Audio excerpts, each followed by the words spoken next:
Live performances require an extraordinary amount of information and detail in order to maintain the integrity of the experience from audience to audience.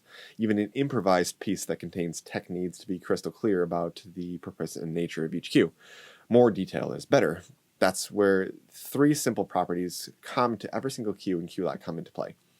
A cue number is a unique identifier for reference.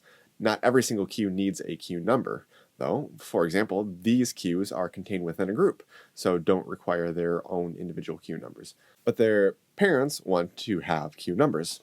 And it should be noted that inside of a workspace, even between cue lists, only one cue can have a specific cue number. Whether you use cue numbers or cue letters or even symbols, no repeating.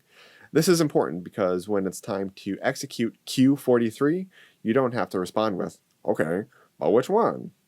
To define a cue number, either specify a value in the inspector or double-click in the cue list. Worried about accidentally doubling up? Don't worry, you can't. Tired of QLab auto-numbering your cues for you? Don't worry, you can turn that off in the workspace preferences. Grumbling because you now need to number each cue? Don't fret, QLab can auto-number your cues with a specified increment.